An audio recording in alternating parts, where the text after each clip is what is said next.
week. Dr. Sebastian Gorka, a counterterror instructor for the FBI and U.S. Special Forces, will be here in a moment. Plus, Rick Leventhal has new reporting on the so-called ringleader of these terrorists in Paris. But first, the very latest on the terror plots broken up just hours ago in France. For that, we turn to Jake Wallis Simons, associate global editor for DailyMail.com, who is live in Paris after spending the day covering this raid. Jake, thank you for being here.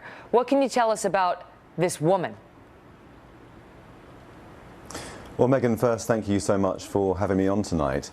I've been speaking to eyewitnesses at Saint-Denis, the district of Paris where this attack happened, and I've learned lots about this woman. We think that she is the cousin of the ringleader, Abdelhamid Abaoud.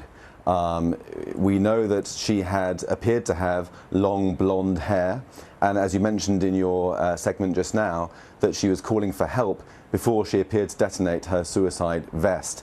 However, I spoke to somebody who told me that he actually saw her the day before she was killed at about 3:30 in the afternoon, emerging from the apartment where the terrorists were holed up and going to a KFC to get some food and bring it back for her comrades. And he described her as having dark hair, dark frizzy hair. He said that she looked somewhat Brazilian in terms of her features.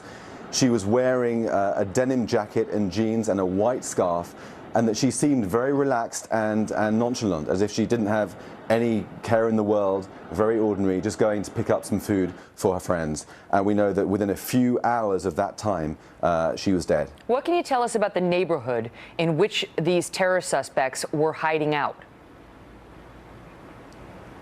Well, the neighborhood is a poor and deprived area of Paris. I spoke to some local officials and people on the local council there, and some of the women, members of the council, said that they would never dare to walk in that neighborhood after dark. This is somewhere where violent crime is common, petty crime is common.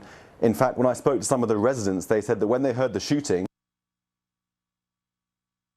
surprised, because they're used to that kind of thing in that neighborhood.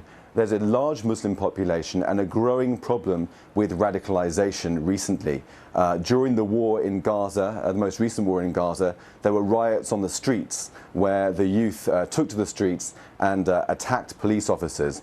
And in fact, when the police yesterday were searching a church as part of their investigation, one young man of Arabic descent shouted at them, "You would never dare to do that to a mosque." So this is the sort of environment that locality has, and clearly it's one in which terrorism can easily flourish. Certainly is. Jake, thank you. We are also told that the landlord said he was letting the people in that flat stay there for free.